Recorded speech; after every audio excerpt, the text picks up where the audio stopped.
Une impressionnante armada américaine déployée au large du Venezuela, une nouvelle victoire électorale pour Javier Milei en Argentine, le Brésil de Lula qui tient tête à Donald Trump puis semble se réconcilier avec lui. Que se passe-t-il en ce moment en Amérique latine? Nous en parlons ce soir avec mes invités dans le club Le Figaro International.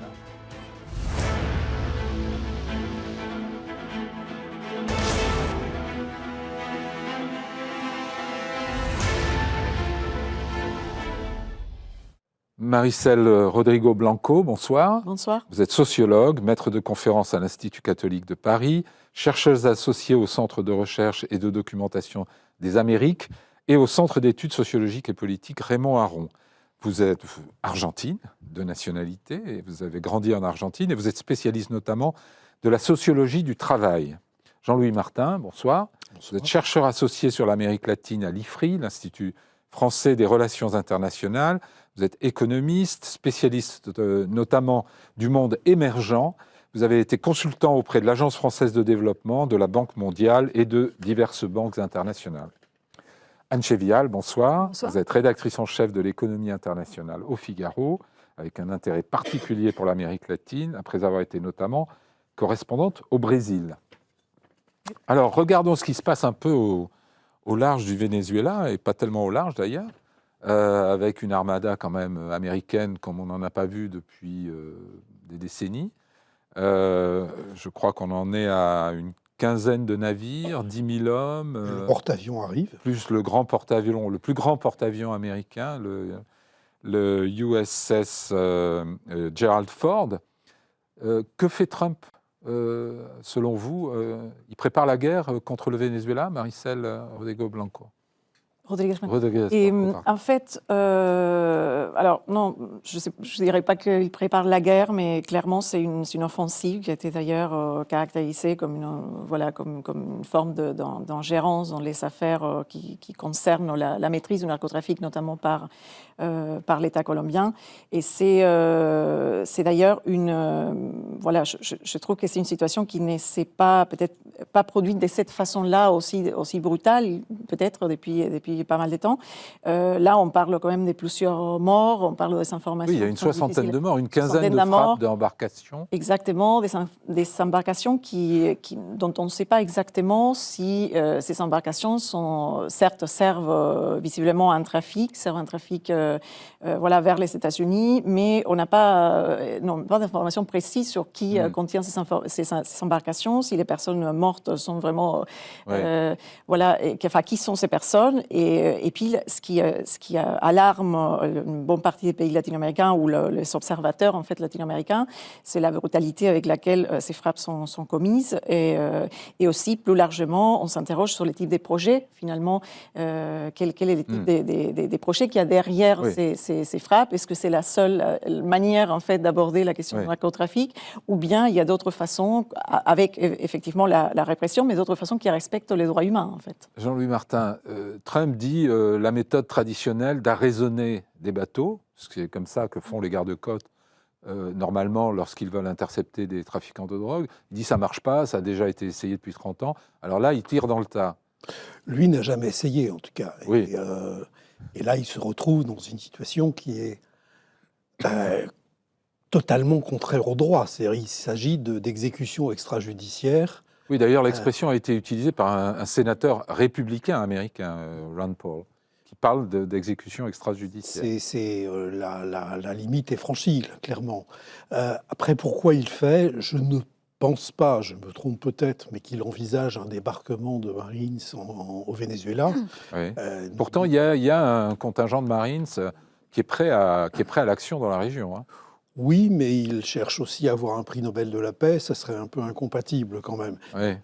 Par contre, je pense tout le monde s'accroche à ce prix Nobel de la paix. C'est devenu quelque chose. Il fait une pression sur le gouvernement vénézuélien, très clairement.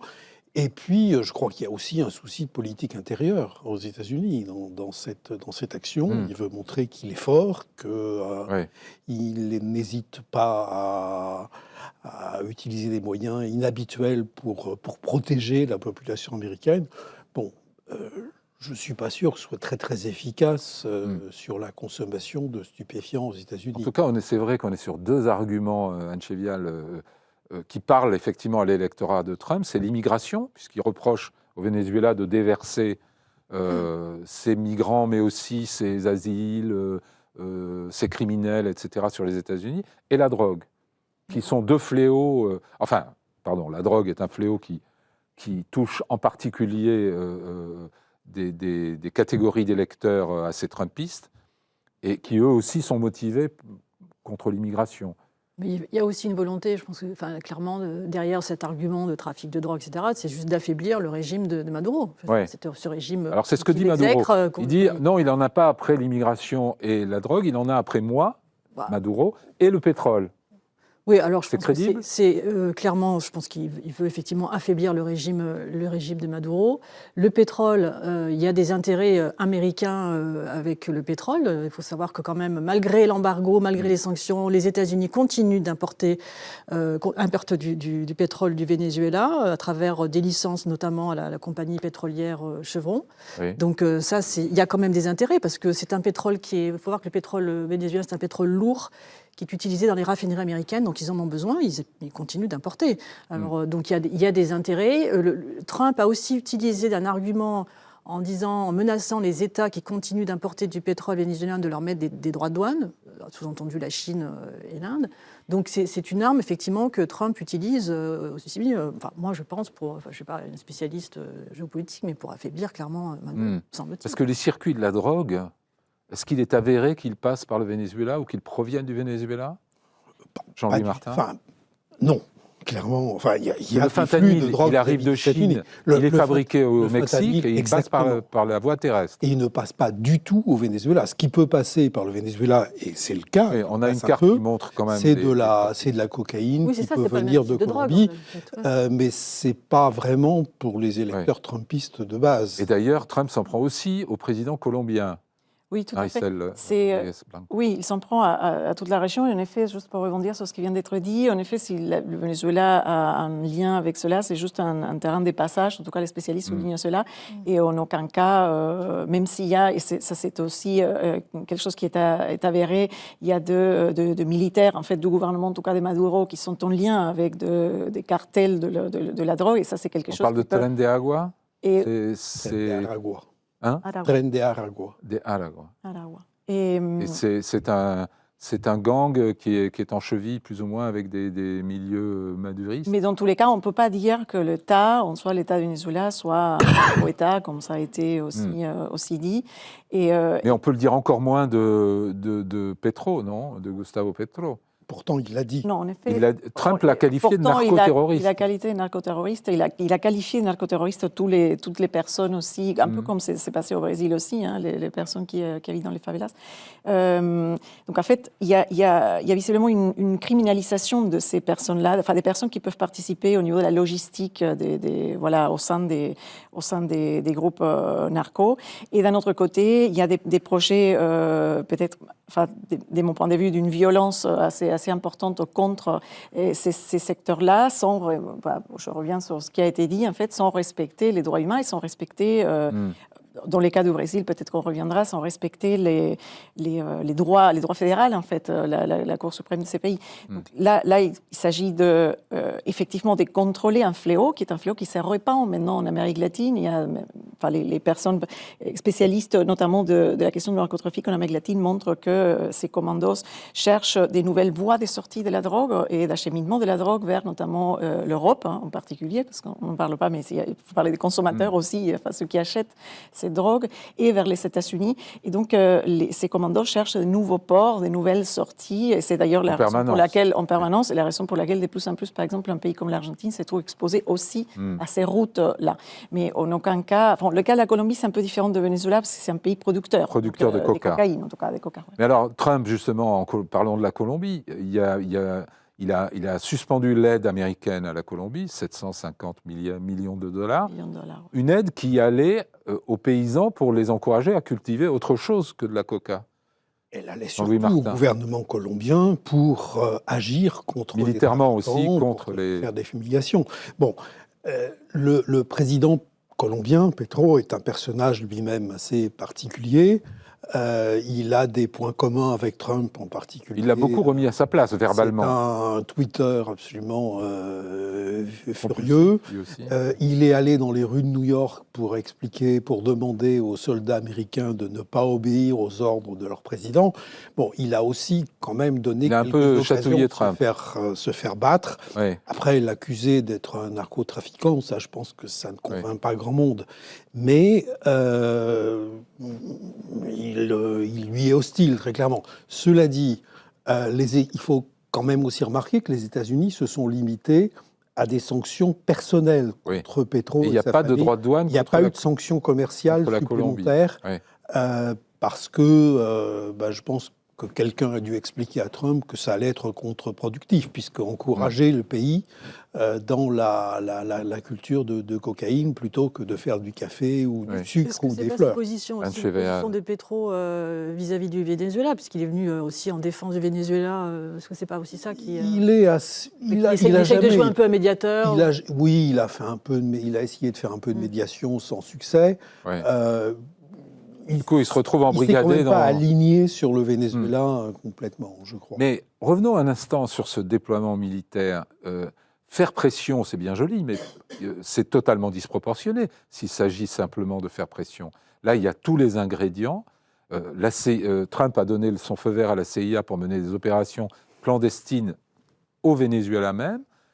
Il y a le potentiel d'aller faire des frappes aériennes. Si un jour il savait où se trouve Maduro, qui paraît-il se cache pas mal, assez bien.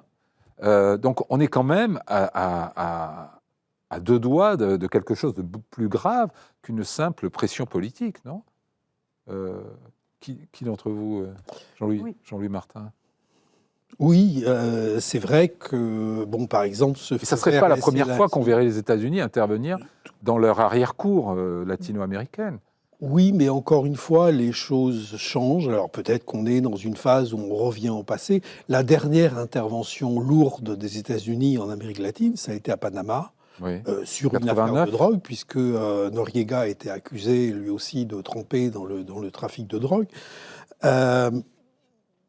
J'ai un petit peu de mal à y croire, quand même, que Trump se lance dans une opération avec des troupes américaines au Venezuela. Cela dit, je ne sais pas jusqu'où il est prêt à aller et la situation pourrait... En plus, la situation pourrait devenir assez risquée quand même au Venezuela s'il envoyait des troupes. Parce que c'est un grand pays dont il va être plus difficile de prendre le contrôle que de la simple ville de Panama. Mais il ne va pas l'envahir, mais il peut essayer de décapiter ou de provoquer un changement de régime, non ? Ça ne peut pas se faire, ça ? Je ne suis pas sûr non plus qu'assassiner Maduro, ça serait la fin des problèmes pour les États-Unis. C'est-à-dire qu'il faudrait quand même tuer beaucoup de monde. C'est-à-dire que, je ne connais pas le régime vénézuélien de l'intérieur, mais il y a tout un secteur de l'armée qui trempe dans divers trafics et qui est complètement... En même temps, l'armée a la réputation d'être assez faible. Oui. Elle a été très politisée. Il y a 2000 généraux pour 125 000 hommes. Ça veut dire un général tous les 62 ou 63 soldats. C'est un pays très affaibli, de toute façon. Et puis, c'est affaibli l'intérieur. Il s'est affaibli tout seul. C'est-à-dire qu'il mène une politique et un clair tournant autoritaire, en fait, il faut le dire, même s'il y a un discours anti-impérialiste, un discours un peu de gauche. Il y a 800 prisonniers politiques, on estime, dans les prisons de Maduro. Et aussi une tendance, en fait, à réprimer la population à l'intérieur. Donc, moi, j'estime que... Et puis, c'est pas reconnu face à son élection, en tout cas, c'est toujours pas... Oui, on l'accuse d'avoir volé l'élection 2024. Exactement, d'avoir volé l'élection. Et alors, ce qui est compliqué, c'est que c'est une situation interne qui est... que certains, donc, notamment trumpistes, peuvent essayer de tirer leur avantage. Et sans dire, par exemple, qu'il y a une opposition également à Maduro qui s'est alliée avec une extrême droite, notamment européenne, et qui fait aussi beaucoup de mal, d'une certaine manière, à la démocratie vénézuélienne. Et vous pensez à Mme Machado voilà. Mais, oui, qui vient d'avoir le prix Nobel de la paix. Tout à fait. Ouais, tout à fait. Elle ne le mérite pas, selon vous, alors moi, je ne sais pas, je suis elle est effectivement pour proche dire des qu'elle le milieux mérite ou trumpistes. pas, mais en tout cas, c'est associé à certains milieux, tout en disant qu'elle veut un renouveau démocratique pour le pays, et je le souhaite aussi pour le Venezuela. Je pense que c'est ça la voie, lui a quand même été volée, a priori. A priori, en 2024. oui. A priori, oui. Oui. Vrai et les tournées autoritaires, elle est très claire. Hein, et elle est obligée de se cacher pour échapper à la prison. Oui. Donc on est quand même dans une situation où on peut comprendre qu'elle ne voit pas nécessairement d'un mauvais œil un renversement du régime. C'est explicable. Moi, je pense que, d'ailleurs, je crois que c'est ce qu'elle a dit, en fait, elle souhaitait plutôt une sortie démocratique, et je pense que, en tout cas, c'est ce qu'elle a dit, mais je pense que la plupart des Vénézuéliens souhaitent aussi une sortie démocratique et respecter le résultat des élections, en fait. Donc là, c'est vraiment quelque chose qui ne peut que porter préjudice La situation économique au Venezuela fait aussi que... Moi, ça fait des années qu'on dit que c'est une économie qui ne fonctionne plus, qu'il n'y a plus de secteur privé, que ça ne repose que sur le pétrole, le pétrole, lui, a beaucoup baissé puisqu'ils étaient un gros producteur, ils étaient le 5e rang mondial, ils sont tombés au 24e. Ils ont certes les plus grosses réserves de pétrole au monde, mais ils ont tellement sous-investi depuis des années, corruption endémique, donc cette économie fonctionne très très mal. Donc, Jean-Louis Martin. 7 à 8 millions de Vénézuéliens ont voté avec leurs pieds, c'est-à-dire en quittant le pays, et ça n'est pas pour des raisons politiques. Là, et beaucoup sont d'ailleurs ou aux États-Unis ou en Colombie. Aux États-Unis, c'est mineur par rapport aux près de 3 millions qui sont en Colombie. À une époque, on a même parlé de problèmes de faim, on a parlé de problèmes de l'état de la santé absolument pitoyable. Enfin, on dit que 7 foyers sur 10 vivent dans la pauvreté au Venezuela. Oui, c'est pas... c'est certainement... Je pense qu'il n'y a aucune statistique qui soit sûre dans ce pays, mais le chiffre est vraisemblable, effectivement. Ce qui est certain, c'est qu'il y a eu aussi, tous ces derniers temps, une casse des droits sociaux, des droits du travail, en fait, et une persécution des syndicalistes aussi. Et donc, la situation n'est pas bonne pour cette population. Enfin, les premières victimes de ces populations sont naturellement les classes donc, populaires. Trump pourrait finalement apparaître comme une sorte de libérateur, y compris pour la population. C'est pas complètement exclu. Par la méthode forte. Non. Je ne suis pas sûr qu'un libérateur venant des États-Unis soit bienvenu nulle part en Amérique latine. On a vu ça à Panama, par exemple, en 1989. Les Marines n'ont pas été bien accueillis du tout, même si ça a permis de se débarrasser d'un dictateur qui était là en place. Donc, je ne suis pas sûr que ça. On va écouter ce qu'a dit Donald Trump sur sa politique, ou ce qu'il n'a pas dit d'ailleurs, dans une interview dimanche sur CBS à propos du Venezuela. Are we going to war against Venezuela? I doubt it. I don't think so, but they've been treating us very badly, not only on drugs. They've dumped hundreds of thousands of people into our country that we didn't want. People from prisons, they emptied their prisons into our country. They also, if you take a look, they emptied their mental institutions and their insane asylums into the United States of America because Joe Biden was the worst president in the history of our country. On Venezuela in particular, are Maduro's days as president numbered? I would say, yeah. I think so, yeah. Alors, ses jours sont comptés. Il commente plus qu'il ne décide dans ce passage. Il doute qu'une guerre ait lieu, alors que c'est quand même à lui de le décider. C'est pas fait. Il pense que les jours de Maduro sont comptés. Est-ce qu'en fait, on est dans une démarche idéologique pour vous de Trump en Amérique latine, au-delà du Venezuela, on parlera de l'Argentine ensuite. Est-ce que finalement, il y a les amis et les ennemis? Il y a les amis, le Salvadorien Bukele, l'Argentin Milei, les ennemis, le Chili, la Colombie, le Venezuela, de temps en temps le Mexique, le Brésil, on ne sait pas trop. Est-ce qu'on est dans cette posture-là, selon vous, de la part de la puissance américaine aujourd'hui sous Pour Trump? moi, ce que j'observe modestement, parce qu'encore une fois, c'est très compliqué en fait d'analyser les mesures de Trump ces derniers temps, mais en tout cas, ce que ça montre, c'est qu'il y a un retour, en tout cas, des États-Unis et de l'intérêt en fait des États-Unis posé sur l'Amérique latine, qui peut être lié à plusieurs éléments. Alors certainement à des réalités locales. La réalité de Venezuela et de Colombie n'est pas la même que l'Amérique du Sud, mais l'intervention de Trump, la récente, dans le préalable aux élections en Argentine, me laisse penser qu'il y a quand même un intérêt certain pour les ressources naturelles de ces pays, en tout cas de l'Amérique du Sud, c'est clair. Et donc une ambition de reconquérir cette partie du monde dans cette région-là. Et ça peut se lire en lien avec aussi la présence de la Chine, qui est donc un géant qui est très présent en Amérique latine depuis plusieurs décennies. Et donc ça peut s'expliquer dans cette concurrence en fait géopolitique. On va reparler de la Chine dans un instant. Jean-Louis Martin. Je pense qu'il y a des intérêts économiques sur l'accès aux ressources qui est important, et en particulier essayer d'empêcher les Chinois d'y accéder. Mais je suis assez de votre avis, il y a aussi un intérêt idéologique, c'est-à-dire qu'il y a les amis qui pensent comme nous, qui font comme nous, et puis il y a les ennemis qui... Pour revenir sur le cas colombien, c'est peut-être aussi ce qui explique une certaine modération dans les sanctions. C'est que dans un an, Petro ne sera plus là. Il y a des élections qui vont se tenir. Il ne peut pas se représenter. Il ne peut pas se représenter. Il y aura des élections en mai ou juin. Je crois qu'il y a un premier tour en mai, un deuxième tour en juin 2026. Et ces élections vont se tenir normalement. Je suis allé en Colombie il y a quelques mois où la plupart des gens que je rencontrais se faisaient un cinéma sur un risque de coup d'État, etc. Ça ne tient pas debout. De coup d'État manipulé par les Américains ou interne? Non, interne. Petro se maintenant au pouvoir lui-même. En faisant un coup d'État comme Castillo au Pérou, comme Bolsonaro au Brésil. Oui. Bon, les expériences récentes montrent que ce n'est pas toujours une bonne idée.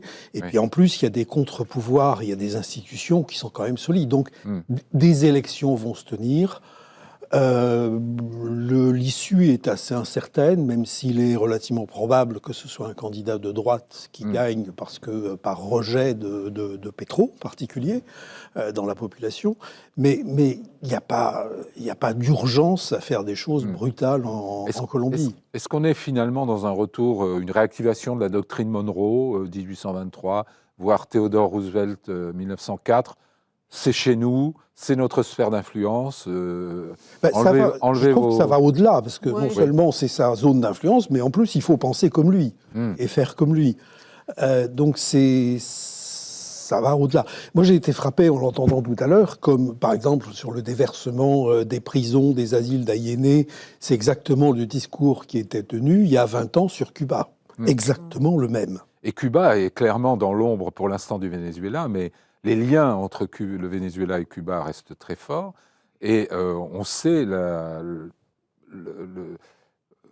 posture personnelle de Marco Rubio, le secrétaire d'État, vis-à-vis de Cuba, puisqu'il est originaire de Cuba et que lui-même est quand même très remonté contre ces régimes dits communistes ou d'extrême gauche en Amérique latine. C'est certainement multifactoriel. C'est-à-dire qu'il y a à la fois il y a ces intérêts économiques, on pourra reparler, et puis il y a effectivement cette question de régime, quoi.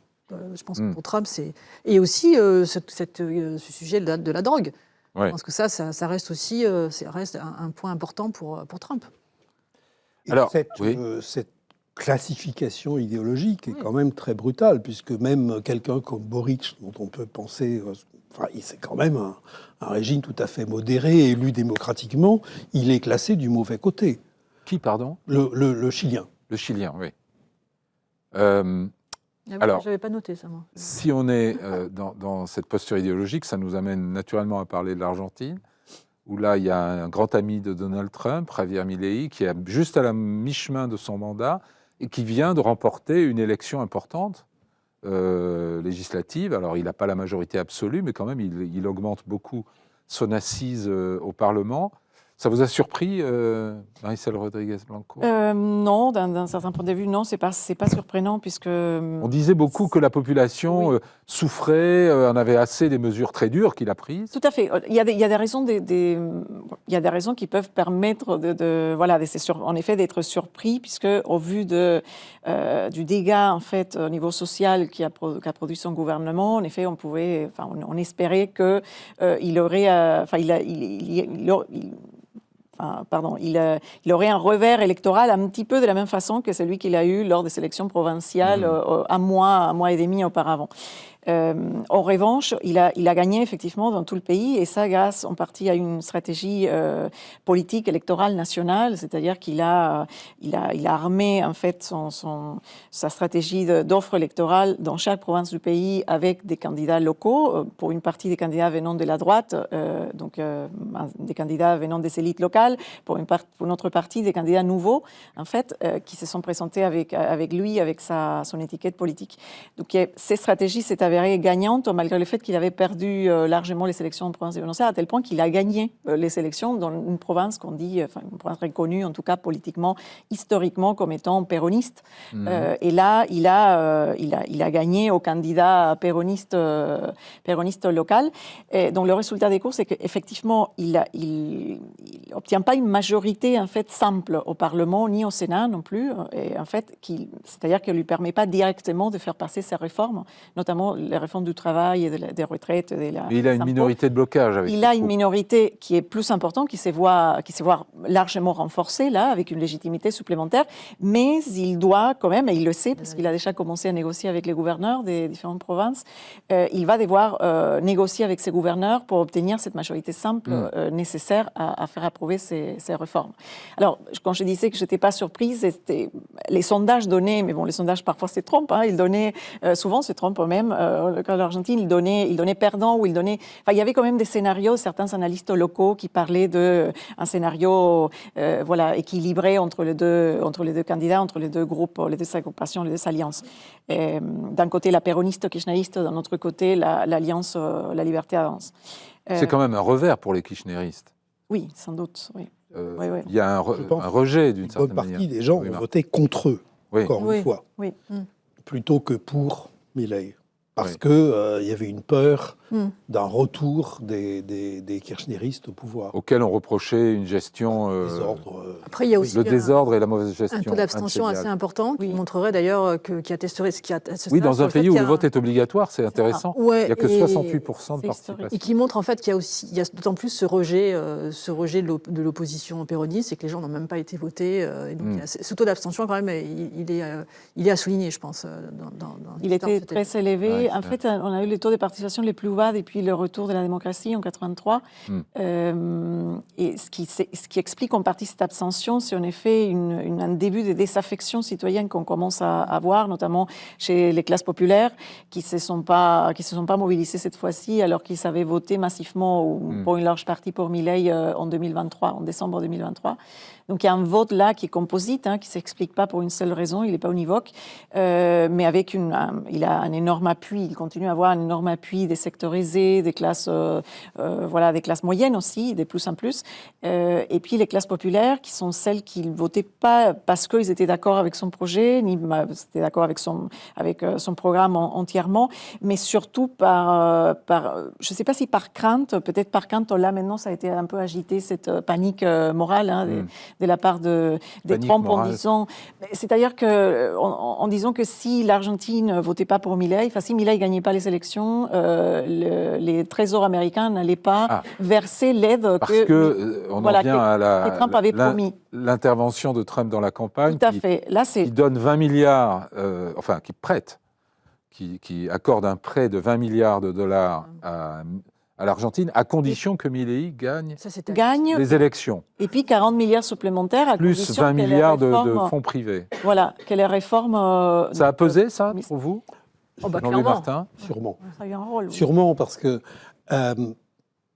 la reprise de contrôle de l'inflation, je pense qui est réelle. C'est-à-dire on est passé de 211% par mois en 2023 à 32%. Entre 1,5 et 2% par mois. Ce qui est encore beaucoup. Beaucoup, dans un pays en récession, Oui. où il n'y a plus d'émissions monétaires, il n'y a pas de crédit, avoir encore 2% d'inflation par mois, c'est beaucoup. On se demande où on va encore pouvoir serrer les boulons. Surtout que les salaires sont... Oui, mais ça a joué certainement parce qu'il y avait deux piliers dans cette lutte contre l'inflation. Il y avait une remise en ordre des finances publiques, c'est-à-dire élimination du déficit public qui était avant financé, à l'époque de Kirchner, financé par émission monétaire, et c'était le principal facteur d'inflation. Ça, c'est fini. La deuxième chose qui alimentait l'inflation, c'est la fuite des Argentins devant leur propre monnaie. C'est-à-dire que dès qu'ils avaient un peso en poche, ils essayaient de se débarrasser, ou en achetant du dollar, ou en achetant des biens physiques, c'est-à-dire des boîtes de sardines si on ne trouvait pas autre chose.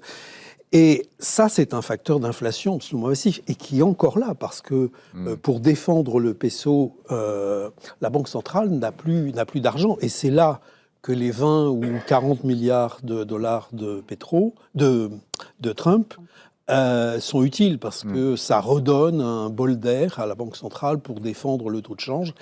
S'il n'y avait pas ça, le peso peut repartir dans une dérive très, très rapide et ça alimenterait immédiatement un retour de l'inflation. Pas tellement parce qu'on consomme des produits importés dont les prix vont augmenter, mais parce que cette défiance vis-à-vis de la monnaie nationale reprendrait et le risque de dérapage. Ça a quand même été à l'origine de la fameuse crise de 2001, et donc je pense que les gens n'ont pas du tout envie de revivre ça. Et donc cette défiance du peso, c'est vraiment un facteur clé pour le pays. Ouais. Mais alors, qu'a fait Milei dans les 2 premières années? Parce que tout le monde parle de la tronçonneuse, d'une politique très brutale, etc. Qu'est-ce qu'elle a produit? Quelles ont été les mesures majeures? Exactement. Il a coupé dans les subventions, certaines subventions au prix des services publics. Il a supprimé des fonctionnaires. Il a baissé, il me semble, les retraites. Donc il a supprimé 8 ministères. En fait, sa politique, il est fondé surtout sur la diminution des dépenses publiques. Donc l'objectif, c'était le déficit zéro. Donc il a diminué absolument toutes les dépenses. Déficit zéro presque. Non, déficit zéro, et c'est vrai que les balances sont en tout cas presque. Alors, moyennant quelques artifices comptables, on y est. On fait dire ce qu'on veut aux chiffres, mais quand même. Bon, en tout cas... ça s'est amélioré, clairement. Oui, c'était une coupe dans les budgets de l'État, et notamment dans les dépenses sociales, en fait, parmi d'autres. Mais il a diminué les ministères, il a réduit les ministères. Il a, au bout de son mandat, on peut dire que 200 000 emplois sont perdus, aussi bien dans les privés que dans les publics. Et c'est vrai que dans les publics sont assez nombreux, mais plus nombreux les emplois perdus dans les privés, donc des personnes licenciées qui n'ont pas de travail. Ça, dans un contexte, en effet, comme ça a été dit, de récession économique, mais aussi, c'est qu'il n'y a pas des productions, il n'y a pas des... Voilà, la productivité n'augmente pas en Argentine et il n'y a pas des créations d'emplois formels. Donc, en fait, ça touche un pays qui a quand même encore un emploi informel assez important, qui est davantage important dans les secteurs des jeunes, par exemple, entre 18 et 24 ans, qui se retrouvent à justement devoir galérer, comme ils disent, entre des emplois au noir, non enregistrés. Donc, la situation est très préoccupante aussi pour les femmes qui sont majoritaires parmi les emplois non enregistrés et parmi les emplois précaires. Donc il a augmenté la précarité de l'emploi et la réforme qu'il propose maintenant va encore davantage introduire de la flexibilité dans le marché du travail qu'il a par ailleurs dérégulé. Donc en fait, si vous voulez, c'est une combinaison entre des mesures ultralibérales qui avaient été appliquées déjà en Argentine d'austérité et qui n'avaient pas donné, qui n'avaient pas donné leur fruit, mais là, vraiment radicalisé, c'est-à-dire des mesures encore plus approfondissant de l'autre côté, qui est une reprise économique. Il y a une grande dérégulation qui s'ajoute à la libéralisation. 300 normes supprimées, des ministères fermés, 8, je crois. C'est là qu'intervient la tronçonneuse. Oui. Le symbole. Mais son objectif, c'était aussi de redonner confiance, surtout aux investisseurs, et de faire revenir les investissements étrangers, parce qu'il a cruellement payé. Ça y est, il commence à revenir? Non. Doucement. C'est pas encore. Non, parce que justement, et il faut bien voir que quand même, avant l'élection, là, pourquoi on disait aussi qu'il n'était pas du tout sûr de gagner? Il y avait des histoires. Bon, d'abord, il y avait l'économie qui commençait de nouveau à chanceler, donc il y a eu la croissance, le problème du chômage, le problème du pouvoir d'achat, et il y avait aussi ces problèmes de corruption quand même, donc qui faisait qu'il commençait à y avoir une sérieuse défiance, plus le peso qui s'est beaucoup cassé la figure. Qu'est-ce qu'on peut dire sur la corruption? C'est la sœur de Javier Milei qui est mise en cause, notamment. Il y a plusieurs affaires de corruption. Donc déjà, il y avait eu l'affaire de la crypto-monnaie. Je ne sais pas si vous vous souvenez, mais donc il y avait, où le principal suspect dans cette affaire-là, c'était les propres présidents Milei, puisqu'il avait diffusé...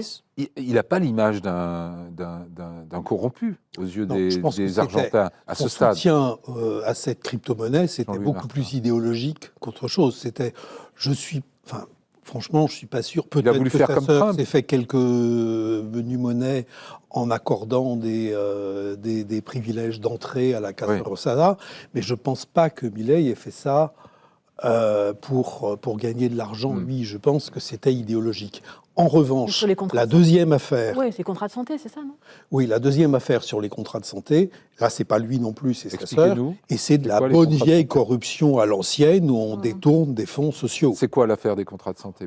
C'était 3% sur... en fait, elle demandait, les soupçonnés en tout cas, d'avoir demandé des pots de vin, la sœur de Milei, des pots de vin, justement, pour bénéficier une entreprise qui est la Suisse-Argentine, pour ne pas la nommer. Donc elle prend un pourcentage. Voilà, elle prend un pourcentage. Et il faut préciser qu'elle est secrétaire générale de la présidence. Et les secrétaires généraux de la présidence, et non seulement cela, elle occupe, exactement, appelée la chef, elle joue un rôle majeur dans la configuration en fait, politique qui est celle de la Liberté Avanza en ce moment. Et elle est ressortie, non seulement, elle n'a pas perdu, mais elle est ressortie renforcée des dernières sélections. Dans la configuration interne du gouvernement qui est partagée, qui est divisée actuellement, elle est ressortie gagnante. Avec ça c'est important parce que en fait, ce qui est maintenant important, qu'il a renforcé son pouvoir au Parlement ou dans les deux chambres, c'est qu'est-ce qu'il va en faire. C'est-à-dire, quoi les projets, les grands dossiers de la deuxième partie du mandat? Il va négocier avec les gouverneurs en particulier, et à travers les gouverneurs, avoir des congressistes un peu moins hostiles à sa politique. Pour l'instant, il avait supprimé beaucoup de transferts de fonds de l'État fédéral vers les régions. Il a tout supprimé, c'est-à-dire qu'il y a donc il n'est pas en très bon terme avec les gouverneurs. Non. Il y a une loi d'éco-participation fédérale pour laquelle, en raison de laquelle l'État national doit verser cet argent-là aux provinces. Il a coupé cela, comme il a coupé aussi tous les travaux publics qui se faisaient dans les provinces. Il faut savoir que de cet argent-là sortent, par exemple, les salaires des enseignants. Donc c'est un argent essentiel, c'est des finances essentielles pour les provinces, pour garder la paix sociale dans les provinces. Et les provinces se débrouillent comment, alors, pour payer leurs enseignants? Elles sont bêtes, elles ont levé quelques fonds localement. C'est des solutions on bricole, oui. On attend. Les grands projets de Milei pour la deuxième partie de son mandat, c'est quoi? Une réforme fiscale? Il est question d'une réforme fiscale? Oui, des baisses des impôts, non? Principalement, celle qui est la plus urgente, en tout cas qu'il a déjà commencé à discuter et qui est déjà dans les circuits, c'est la réforme du travail. Réforme du droit du travail. Voilà, du droit du travail. Là aussi, ça va être de la dérégulation à tout va. Là, ça va être surtout, on parle par exemple de revenir à des systèmes de travail journalier de 12 heures par jour, par exemple. 12 heures par jour. C'est pas possible. Et on revient aussi sur les conventions collectives, sur les rôles des syndicats, par exemple, qui est quand même très important de ces pays. Et donc, on reviendrait dans cette réforme-là sur les conventions. Vous mentionnez les syndicats. Est-ce qu'ils sont très opposés à Milei ou ils le laissent faire? Non, ils s'étaient très mobilisés à différentes reprises. Enfin, ils sont articulés, ils ont réussi à organiser plusieurs manifestations, plusieurs mobilisations. Ils s'étaient aussi, ils ont mis la pression pour que les réunions paritaires, c'est-à-dire les réunions autour dans chaque secteur s'effacent, puisque au départ, lors de l'arrivée du gouvernement de Milei, on s'en souvient, il avait suspendu toute négociation, en fait, tout dialogue avec les syndicats. Donc, ils ont dû batailler pour justement restaurer ces dialogues-là qui fait partie, en fait, de la démocratie argentine. Donc, ils sont toujours là et ils vont se mobiliser, je pense, si cette réforme viendrait à jour. Il n'y a pas un programme de privatisation il n'y a plus grand-chose. Dans l'énergie ou dans le... Non, ce qu'il veut faire aussi, c'est attirer des investissements étrangers dans les secteurs dont il considère qu'ils ont un potentiel en Argentine. C'est-à-dire l'agro, pas trop, parce que là, c'est quand même beaucoup de capitaux argentins, même s'il y a aussi des capitaux étrangers, mais c'est surtout les mines et l'énergie. Alors les mines, c'est le cuivre, l'argent, le lithium, etc. Et puis il y a des terres rares en Argentine. Du gaz. Il y a des grosses ressources gazières et qui ne sont pas exploitées ou mal exploitées. Pas beaucoup encore. Pas beaucoup. La région de comment ça s'appelle le grand projet de Vaca Muerta. En fait, il y a Vaca Muerta, beaucoup d'argent. C'est un projet où il y a tout un travail d'exploration qui est fait. Il y a plusieurs étapes dans ces chaînes en fait d'approvisionnement, disons, liées à l'économie extractiviste. Et l'Argentine est productrice de lithium, comme ça a été dit, de plusieurs minéraux en fait dans les différentes provinces. Il y a des provinces plus fortes puisqu'elles contiennent justement ces minéraux, les provinces du nord, du sud, et aussi à l'ouest. Donc il y a un élément, en tout cas, ça c'est un élément très important dans la négociation entre les gouverneurs et le président Milei, où la liberté avance. Parce que ces gouverneurs vont essayer quand même de développer les économies provinciales qui sont... Et pour ça, il veut attirer des investissements étrangers. Il y a des dispositions fiscales qui ont été prises pour attirer des très gros investissements au-delà, je crois, de 200 millions de dollars. Et visiblement, ça vise le secteur minier et énergétique. Et les Américains seront les bienvenus. Tout à fait. Probablement. Tout à fait. Et bon, quand même, les Argentins ont clairement donné mandat à Milei pour continuer l'expérience. Oui, mais disant il va avancer que s'il est capable de négocier un peu plus. Alors, il a fait son discours le soir de sa victoire électorale, était plutôt conciliant vis-à-vis des gouverneurs. Il rouvrait un peu la possibilité. À côté de ça, il vient de faire sortir l'équivalent argentin du Premier ministre, quelqu'un qui s'appelle Guillermo Francos, qui était un peu la face aimable du gouvernement argentin. Et il le remplace par qui ? On n'a pas encore de nom pour le... Si, il a été déjà remplacé, mais par son porte-parole. Le chef du gouvernement, ça va être son ancien porte-parole. Et d'ailleurs, les deux personnes... Il y a 2 démissions, en fait, dans le gouvernement de Milei, là, juste une semaine avant les élections. Et les 2 démissions sont remplacées par 2 personnes qui sont Santilli, qui a été élu député pour la province de Buenos Aires, qui va devoir renoncer, du coup, n'est pas assumé dans son rôle de député. Et l'actuel porte-parole, en fait, du gouvernement, qui a été, lui, élu à la ville de Buenos Aires et qui va renoncer également à son mandat des députés. Ça renforce le pouvoir de la sœur de Karina Milei. Le juge de paix, ça va quand même être la situation économique. Évidemment, moi, c'est ce que je suis le plus, mais comment ça va se passer du point de vue de l'inflation, du peso. Là, il y a eu, après sa victoire, la bourse est envolée, le peso est remonté, et là, c'est déjà un peu retombé. Donc, comment ça va évoluer ? Ça va être quand même un point important à suivre. En tout cas, à ce stade, le message politique a été bien reçu à Washington, encourageant pour Donald Trump, qui lui-même aura des élections de mi-mandat en novembre de l'année prochaine. La plupart des présidents américains perdent des sièges au Congrès aux élections de mi-mandat. Là, ça lui donne de l'espoir. Parlons un petit peu du Brésil, puisqu'il y a eu une image assez frappante à Kuala Lumpur le 26 octobre, après une rencontre d'1 heure entre Donald Trump, justement, et le président Lula da Silva. Amis comme on ne les avait jamais vus. Jusque-là, le Brésil était frappé de 50% de droits de douane sur presque tous ses produits. Il est toujours, d'ailleurs, oui. Lula tenait crânement tête à Donald Trump. Mais alors, ils sont en train de se réconcilier. Qu'est-ce qui se passe ? Comment vous lisez cette évolution ? Non, je ne pense pas. Je pense que le projet de Lula, en tout cas, par exemple, si on se concentre sur la question du narcotrafic qui était la dernière crise là, au sujet de ce qui s'est passé à Rio de Janeiro, Lula est bien déterminé à mener... en tout cas, une politique qui est aux antipodes de la politique de Trump, en fait, et de ce que Trump souhaite pour l'Amérique latine, en tout cas, ce qu'il a montré qu'il souhaite pour l'Amérique latine. Mais on croyait que Trump se déterminait vis-à-vis du Brésil à cause de Bolsonaro et à cause des poursuites. Et puis finalement, on nous dit que pendant leurs échanges qui ont duré 1 heure en Asie, il n'a même pas prononcé le nom de Bolsonaro. Donc Trump l'a fait passer aux oubliettes.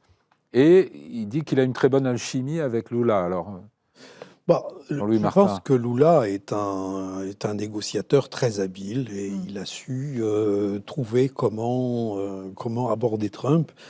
Et Trump s'est peut-être aussi, lui, aperçu que Bolsonaro était un mauvais cheval et que c'était fini, Bolsonaro, qu'il n'y avait pas d'espoir. Il est en prison pour 27 ans et 3 mois, c'est bon, ça. Peut-être pas 27 ans, ça va oui. peut-être Enfin, il a été condamné à 27 ans. Mais en tout cas, il reviendra pas au pouvoir. Et il est très probable que ses enfants ou son épouse ne sera pas élu président non plus. Donc, il faut trouver autre chose. Et il y a peut-être aussi eu là j'anticipe et j'imagine, mais des messages de la droite brésilienne qui lui ont expliqué que c'était peut-être pas la meilleure solution que de s'acharner sur la défense de Bolsonaro, que ça jouait contre eux-mêmes au Brésil. Donc, je pense que c'est ce qui explique cet oubli de Bolsonaro. La relation vous connaissez peut-être économique entre les États-Unis et le Brésil. On dit que c'est 130 000 emplois aux États-Unis. C'est deuxième partenaire. Alors, les États-Unis sont le deuxième partenaire commercial du Brésil. Ils ont été supplantés par les Chinois, mais enfin, quand même, donc ils ont beaucoup d'échanges. C'est le premier investisseur. Les Américains sont les premiers investisseurs au Brésil, donc ils ont quand même des intérêts économiques assez importants. Et ce qui s'est passé aussi, quand même, là, menace de droit de douane de 50%, mais il y a quand même eu des effets un peu d'inflation aussi aux États-Unis sur des produits clés qui sont importés du Brésil, comme le café, comme le poulet. Les États-Unis apportent 2 milliards de dollars de café brésilien chaque année. Donc, mine de rien, ça, c'est quand même un petit bruit dans l'oreille de Trump qui n'est pas non plus qui peut jouer, à mon avis. Il y a le pétrole aussi, donc il y a des intérêts économiques. Qu'à un moment donné, je pense qu'il y a aussi le principe de réalité. Les échanges étaient excédentaires pour les États-Unis entre les pays. Donc mettre des droits de douane. Oui, c'était purement idéologique. Oui, c'était. Donc là, les deux partis, enfin les deux présidents ont nommé des équipes qui doivent négocier. On peut s'attendre à ce que les droits de douane soient abaissés ou levés. Effectivement, le déficit joue en défaveur du Brésil, en l'occurrence. Et puis, ils ont des importations assez diversifiées. Et puis, je pense qu'il y a aussi, là encore, la Chine. Oui. Il faut. Alors, parlons de la Chine. Non, et quand même, le Brésil a des. Et Trump voit aussi, comme pour l'Argentine, comme pour d'autres pays sud-américains, il y a des intérêts des matières premières. Là aussi, il y a des terres rares. Et donc ça, Trump, il a bien compris que c'était quand même... on le sait maintenant, ces terres rares, on n'arrête pas d'en parler dans le match avec la Chine. Donc les États-Unis ont besoin de diversifier. Et donc on regarde aussi le Brésil comme un partenaire important. La Chine, j'ai noté 500 milliards de dollars d'investissement dans la région, en Amérique latine, en 2024. C'est considérable. Même un allié de Trump comme Milley, lorsque la Chine fait des représailles sur le soja américain, qui se précipite pour vendre du soja aux Chinois? Milley. Et le Brésil, d'ailleurs. Ah oui. Donc, le poids de la Chine, en ce moment, en Amérique latine, après toutes ces années de patient et discret travail pour s'implanter. Comme je disais, c'est le premier partenaire commercial du Brésil. Je pense aussi peut-être bien de l'Argentine. L'Argentine, c'est un des principaux partenaires. Et puis, il y a aussi une présence de la Chine qui n'est pas seulement commerciale, économique, financière, est aussi militaire. Et dans le pays, donc ça, c'est quelque chose que les États-Unis connaissent bien. Une présence militaire chinoise en Argentine? Oui. Sous quelle forme? Sur les formes des bases militaires, apparemment. Ah oui. Et donc voilà, donc c'est en fait une région qui est maintenant un peu convoitée par des géants dans les cadres des réseaux géopolitiques assez... Et ça pourrait tout à fait expliquer intérêts géopolitiques le retour de l'Amérique, précisément, qui veut garder une sorte de précaré.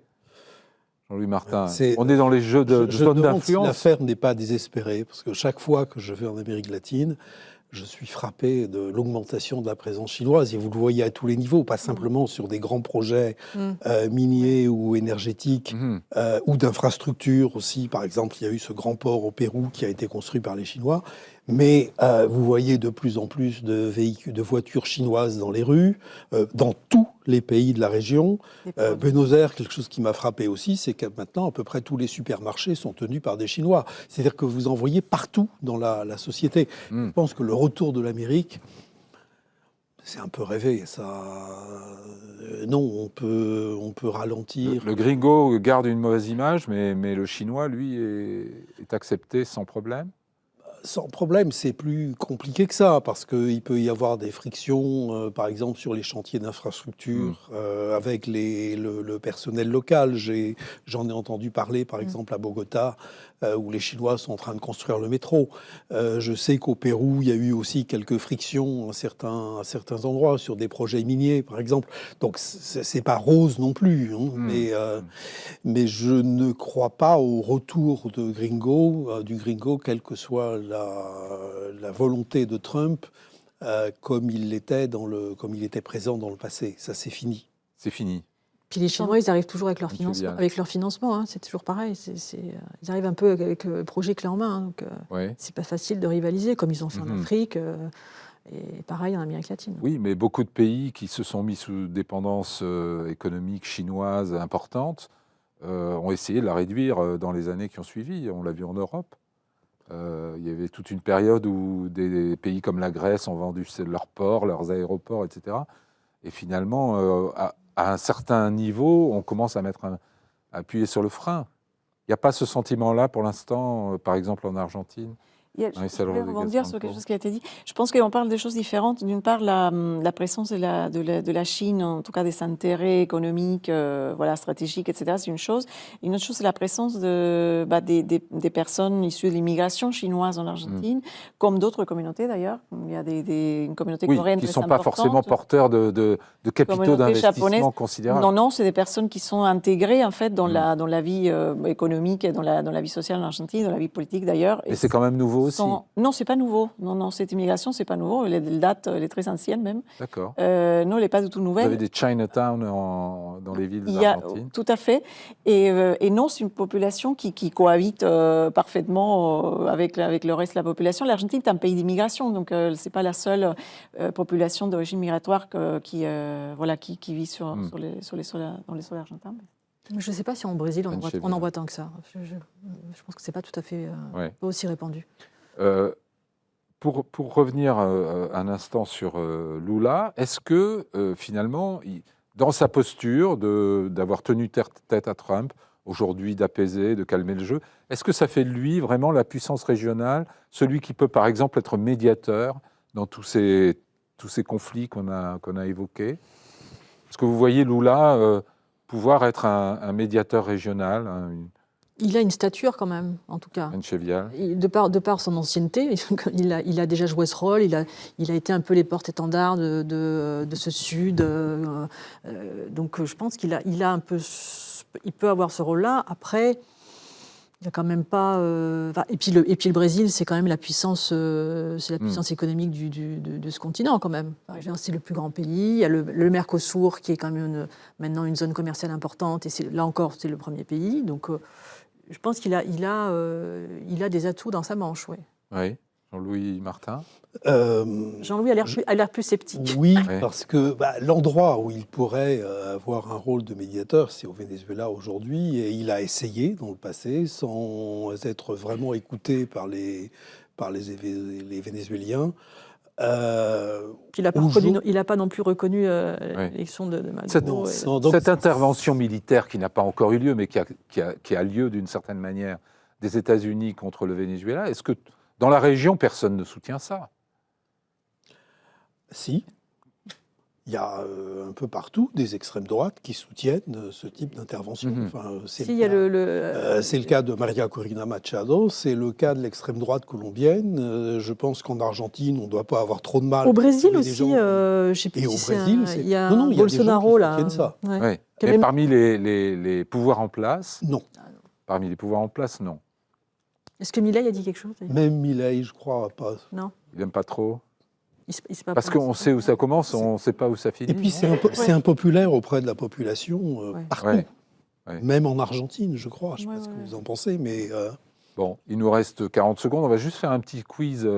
Est-ce que vous pensez que la situation entre les États-Unis et le Venezuela va se calmer ou s'aggraver au contraire et qu'on est à l'aube d'un affrontement encore plus brutal? Ça ne risque pas de se calmer. Je risque de dire ce que je souhaite, mais dites à la place de la souhaitez. réalité.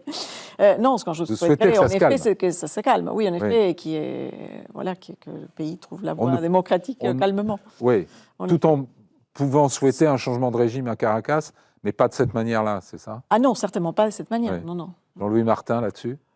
Je ne crois pas à une intervention militaire. Je pense qu'elle serait risquée. Mais je crois que les Américains ont d'autres moyens d'intervenir. Ils arriveront peut-être à leur fin. Continueront certainement. Anne Chédial, Moi, je pense 2 aussi, secondes. je pense aussi que c'est un affichage, mais qui ne vont pas aller aussi loin Ils que ne ça. vont pas aller si loin. Bon, vous êtes optimistes. Merci beaucoup à tous les trois de vos lumières sur cette région. Merci à vous de nous avoir suivis. Je vous retrouve la semaine prochaine, ou dans 2 semaines plutôt, puisqu'il y a le 11 novembre. Très bonne semaine à tous.